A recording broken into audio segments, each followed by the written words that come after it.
میں آپ سب سے اور پوری قوم سے التجا کرتا ہوں کہ ہماری مسلح افواج کے جو جوان دفاع وطن میں شہید ہوئے، ہماری پولیس کے جو جوان اپنا فرض منصبی ادا کرتے ہوئے شہید ہوئے، تحریک لبیک پاکستان کے جذبہ محبت رسول سے معمور جو نوجوان شہید ہوئے، یا رب العالمین ان تمام شہداء کو اپنی بارگاہ عالی میں مغفرت کاملہ نصیب فرما، ان کو اور ہم سب کو آخرت میں شفاعت سید المرسلین نصیب فرما، اور ان کے لواحقین، متعلقین اور اعزاء کو صبر جمیل اور اس صبر پر اجر عطا فرما، اور ریاست سے اپیل ہے کہ ان کے پسماندگان کی کفالت کے لیے کوئی انتظام فرمائیں۔ اس کے بعد میں میڈیا کے دوستوں کا شکریہ ادا کرتا ہوں کہ وہ خیر کے فروغ کے لیے ہمارے ساتھ، پوری قوم کے ساتھ، ملت کے ساتھ تعاون کریں گے اور تمام معاملات کو مثبت رنگ میں لیں گے۔ تحریک لبیک پاکستان کے دھرنے سے جو صورتحال پیدا ہوئی، اس سے عہدہ برا ہونے کے لیے وزیر اعظم پاکستان نے حکومت کی جانب سے ایک انتہائی سنجیدہ اور ذمہ دار 3 افراد پر مشتمل اپنی کمیٹی قائم کی۔ محترم جناب شاہ محمود قریشی صاحب وزیر خارجہ پاکستان، محترم جناب اسد قیصر صاحب اسپیکر قومی اسمبلی، محترم جناب علی محمد خان صاحب وزیر مملکت برائے پارلیمانی امور، اور اس کے ساتھ ساتھ تحریک لبیک پاکستان کی شورا کی نمائندگی جناب مفتی محمد عمیر الازہری، علامہ غلام عباس فیضی اور حافظ محمد حفیظ صاحب نے کی۔ میں وزیر اعظم کا شکر گزار ہوں کہ انہوں نے جو کمیٹی قائم کی اس کو امپاور کیا، اس پر پورا اعتماد کیا، اور انہوں نے بھی نہایت متانت اور سنجیدگی سے اس مسئلے کے حل کرنے میں اپنا کردار ادا کیا، اور اسی طرح سے ایسا ہی رویہ تحریک لبیک پاکستان کی شورا کی طرف سے ہمیں ملا، اور جو معاہدہ قرار پایا اسے تحریک لبیک پاکستان کے امیر حافظ سعد حسین رضوی کی بھی تائید و حمایت حاصل ہے۔ یہاں پر میں یہ پوری قوم سے گزارش کرنا چاہتا ہوں کہ یہ کسی کی فتح یا شکست نہیں ہے، یہ پاکستان کی فتح ہے، یہ اسلام کی فتح ہے، یہ حب الوطنی کی فتح ہے، اور یہ انسانی جانوں کی حرمتوں کے تحفظ کی فتح ہے۔ یہ بھی میں قوم کو بتانا چاہتا ہوں کہ یہ مذاکرات کسی جبر اور تناؤ کے ماحول میں نہیں ہوئے، سنجیدہ ماحول میں ذمہ دارانہ ماحول میں اور آزادانہ طور پر ہوئے، اس لیے اس میں سب کا حسب مراتب کنٹریبیوشن ہے، حصہ ہے، اور سب ہماری اور پوری قوم کے شکریہ کے حقدار ہیں۔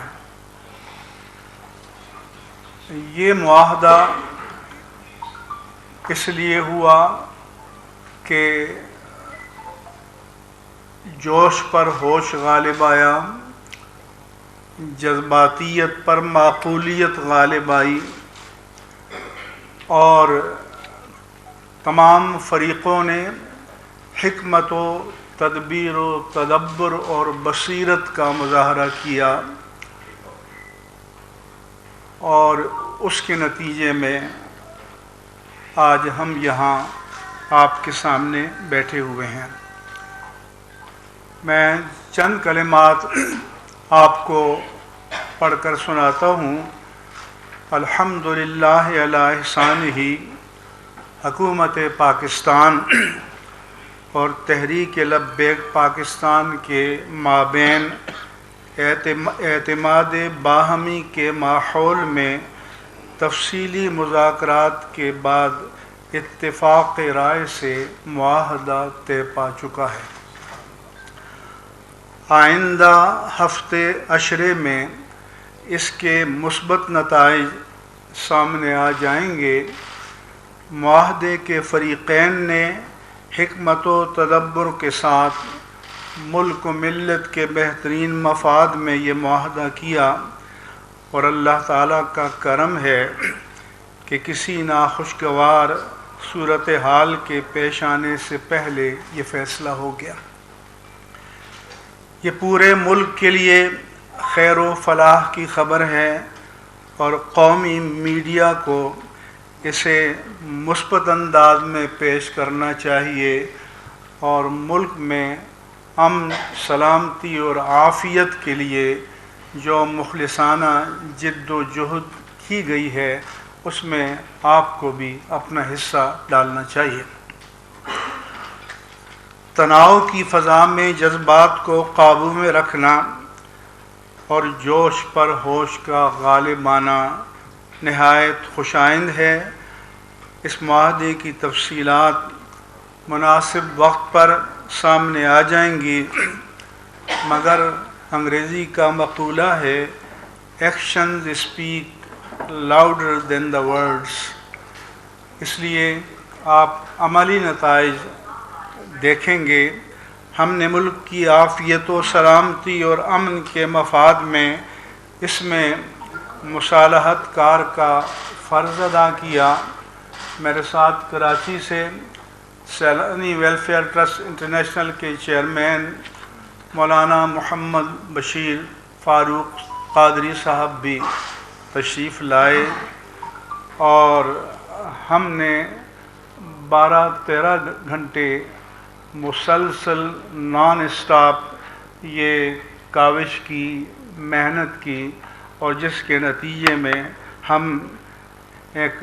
اچھے اختتام کو حاصل کرنے میں کامیاب ہوئے۔ ہم نے ملک کی عافیت و سلامتی اور امن کے مفاد میں اس میں مصالحت کار کا فرض ادا کیا۔ اللہ تعالیٰ اپنے حبیب کریم صلی اللہ علیہ وآلہ وسلم کے طفیل ملک کو اس کے بہتر ثمرات نصیب فرمائے۔ اس معاہدے کے نتیجے میں ایک اسٹیئرنگ کمیٹی بنائی گئی ہے کہ جو اس کی نگرانی کرے گی۔ وزیر مملکت برائے پارلیمانی امور جناب علی محمد خان صاحب اس کے سربراہ ہوں گے۔ جناب راجہ بشارت صاحب وزیر قانون پنجاب، سیکریٹری وزارت داخلہ حکومت پاکستان اور ہوم سیکریٹری صوبہ پنجاب بلحاظ عہدہ اس کمیٹی کے رکن ہوں گے۔ تحریک لبیک پاکستان کی طرف سے مفتی غلام غوث بغدادی اور جناب انجینئر حفیظ اللہ علوی اس کمیٹی کے رکن ہوں گے اور انشاءاللہ تعالی یہ آج ہی سے فنکشنل ہو جائے گی اور فعال ہو جائے گی، اور یہ معاہدہ اس طرح کا نہیں ہے کہ دوپہر کو دستخط کیے جائیں اور شام کو ٹی وی پر کہا جائے کہ اس کی کوئی قانونی حیثیت نہیں ہے۔ اللہ کے قانون سے بڑھ کر بھی دنیا میں کوئی قانون ہے کہ اللہ فرمائے کہ وَأَوْفُوا بِالْعَهْدِ إِنَّ الْعَهْدَ كَانَ مَسْئُولًا، عہد کو وفا کرو، بے شک اللہ کی عدالت میں عہد کے بارے میں پوچھا جائے گا۔ میں اہل سنت و جماعت پاکستان کے ملک بھر میں اور بیرون ملک لوگ جو رابطے میں ہیں اور اس کے بارے میں متفکر تھے، ان سب کو یقین دلاتا ہوں، تمام مسلمانوں کو یقین دلاتا ہوں کہ انشاءاللہ تعالی اس سے خیر برآمد ہوگی۔ اسی طرح میں بعض دینی سیاسی جماعتوں نے، ان کے سربراہان نے مجھے ٹیلی فون کیا اور کہا کہ آپ جب اور جہاں کہیں گے منصفانہ مقصد کے لیے ہم آپ کے شانہ بشانہ کھڑے ہوں گے۔ میں ان کا بھی شکریہ ادا کرتا ہوں۔ حکومت کی صفوں میں جنہوں نے معقولیت کا مظاہرہ کیا اور جنہوں نے طاقت کے استعمال سے احتراز کرنے کا مشورہ دیا، اور حزب اختلاف میں جنہوں نے یا حکومت کے اتحادیوں میں جنہوں نے طاقت کے استعمال سے گریز کا مشورہ دیا، میں تہہ دل سے ان سب کا شکریہ ادا کرتا ہوں۔ ہمارے میدان صحافت کے تجزیہ کار ہوں، کالم نگار ہوں، دیگر حضرات ہوں جنہوں نے معقولیت کا مشورہ دیا، میں تہہ دل سے ان کا بھی شکریہ ادا کرتا ہوں۔ اور ان سب حضرات کی تائید اور کوشش سے یہ ماحول پیدا ہوا۔ میں میڈیا کے دوستوں سے گزارش کرتا ہوں کہ ایک دو دن اگر آپ کی دکان پہ مندی ہو جائے تو ملک و ملت کی خاطر، اس پیارے پاکستان کی خاطر اس کی قربانی دے دیجیے گا، اور منفی کھود کرید میں پڑھنے کی بجائے مثبت پہلوؤں کو سامنے لانے کی کوشش کیجیے گا، کیونکہ اس پاکستان کی سلامتی، اس کا امن، اس کی عافیت اور اس میں انسانی جانوں کا، املاک کا، آبرو کا تحفظ جس طرح حکومت کی ذمہ داری ہے، میری بھی ہے، آپ کی بھی ہے، ہر ایک کی ہے، اور جو جتنا اختیار و اقتدار رکھتا ہے اس کی سب سے زیادہ ہے۔ ہر ایک کو معلوم ہے کہ حکومت کے پاس طاقت بھی ہوتی ہے، ادارے بھی ہوتے ہیں، اس لیے جو لوگ بار بار یہ یاد دلانا چاہتے ہیں تو کیا وہ لوگوں کو احمق سمجھتے ہیں کہ ان کو اتنی بات بھی نہیں معلوم کہ حکومت کے پاس طاقت ہوتی ہے؟ لیکن پاکستان کے آرڈیننس فیکٹریز میں جو گولیاں اور اسلحہ بنتا ہے وہ اپنی قوم پر چلانے کے لیے نہیں، وہ داخلی اور خارجی دشمنوں کے خلاف استعمال کرنے کے لیے بنتا ہے۔ کسی بھی حکومت کے لیے طاقت کا استعمال اپنے عوام کے خلاف کوئی باعث افتخار نہیں ہے، اس کو ہمیشہ اور ہمیشہ زیرو آپشن پر رکھنا چاہیے اور ہمیشہ مکالمہ اور مذاکرات کی طرف آنا چاہیے۔ اور اب جانتے ہیں کہ اگر 90 ڈگری میں کھڑے ہو جائیں دونوں تو مسئلے حل نہیں ہوتے۔ ملک کی خاطر، عافیت کی خاطر، سلامتی کی خاطر تھوڑا بہت ہر فریق کو ایثار سے کام لینا پڑتا ہے۔ اچھی بات ہے کہ وعدہ ہو گیا ہے، لیکن اس سے پہلے بھی کافی سارے معاہدے ہوئے ہیں، تو کیا سمجھا جائے سن لیا آپ کا سوال۔ اس سے پہلے ہم ماضی کو بلا کر بیٹھے ہیں اور ہمیں یقین دلایا گیا ہے اور ہم ذمہ داروں کی یقین دہانی پر آپ کو یقین دلاتے ہیں کہ انشاءاللہ تعالی اس پر لفظاً و معناً ان لیٹر اینڈ اسپرٹ عمل کیا جائے گا۔ ایک سیکنڈ ہے بھائی جان، بسم اللہ الرحمن الرحیم۔ جب میں کہوں گا سوال جواب دیکھیے یار سنیے، بسم اللہ الرحمن الرحیم۔ میں تمام علماء مشائخ کا، اکابرین کا جو تشریف فرما ہے، دل کی اتاہ گہرائیوں سے شکریہ ادا کرنا چاہتا ہوں کہ انہوں نے فہم و فراست سے کام لیتے ہوئے ملک کو ایک امتحان سے بچایا ہے۔ جمعے کے روز میں صبح جب تہران سے لوٹا تو نیشنل سیکورٹی کمیٹی کا اجلاس منعقد کیا گیا۔ نیشنل سیکورٹی کمیٹی کے اجلاس نے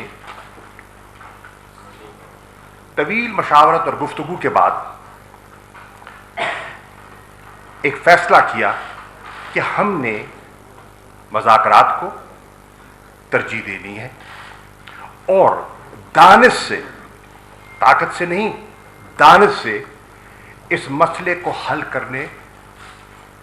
کو ترجیح دینی ہے۔ الحمدللہ اسی مینڈیٹ کو ذہن نشین کرتے ہوئے اور جو قوم میں ایک اضطراب کی کیفیت تھی، جو ہم نے اور قوم نے ٹیلی ویژن پر معصوم لوگوں کی جانوں کا ضیاع دیکھا، لوگوں کو زخمی ہوتے دیکھا، املاک کا نقصان دیکھا، ہسپتالوں میں ایمبولینس کی رکاوٹ دیکھی، بچوں کو اسکولوں تک جانے کی دقتیں دیکھیں، اور جو ملک کی معیشت کو ایک نقصان کا خدشہ ہوا یا ہو سکتا تھا اگر یہ طوالت اختیار کرتا، ان سب چیزوں کو سامنے رکھتے ہوئے الحمدللہ ایک امن کا اور بہتری کا راستہ تلاش کیا گیا ہے۔ میں اس پر تمام اہل سنت کے زعماء اور قائدین کا شکریہ ادا کرنا چاہتا ہوں۔ میں تحریک لبیک کی قیادت کا بھی شکریہ ادا کرنا چاہتا ہوں،